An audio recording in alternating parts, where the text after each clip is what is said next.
What is going on in China? What is Keir Starmer doing in China? Is he coming back with the booty?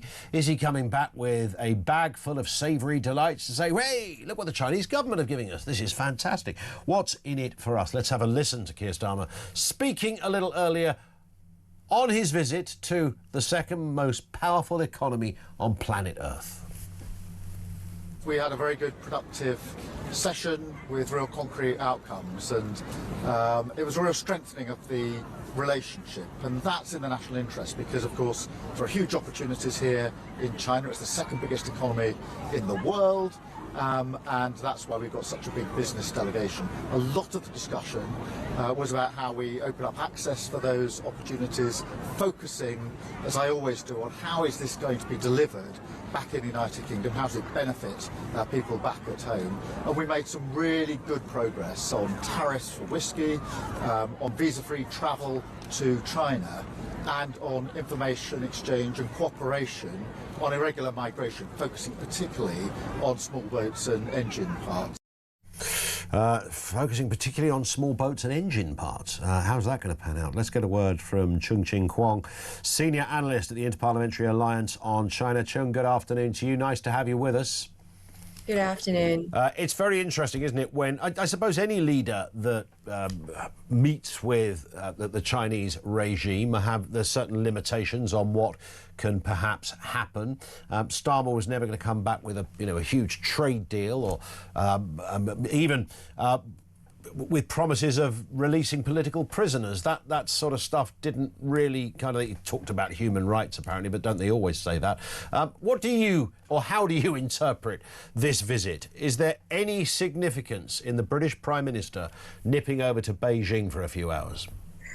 I'd say the significance of this trip is we are projecting ourselves as very happy to make so many concessions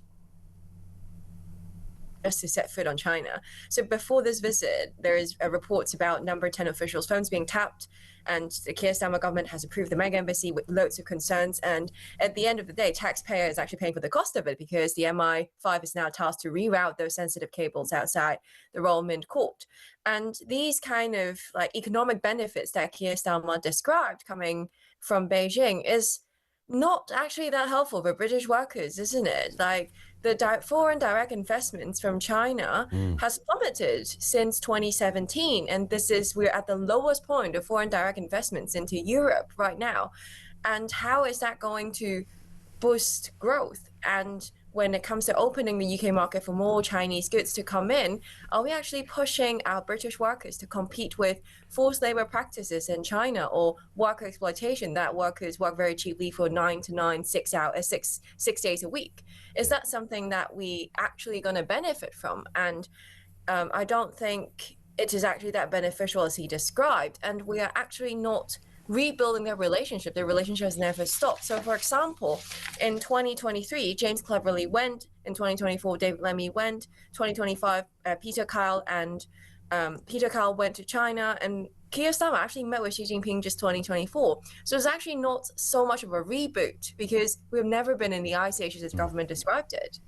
Is there, what is it's always interested me, you are obviously closer to this, but China just fascinates me in terms of this sort of veneer of arch capitalism that it unashamedly sells around the world. Everything we buy on Amazon, from clothes we wear, cars now. The car market is exploding courtesy of the Chinese government. But of course underneath it is still correct me if I'm wrong, essentially a communist regime. I think the leader's title is still officially chairman. That doesn't change. So, it kind of works like almost no other country on the planet.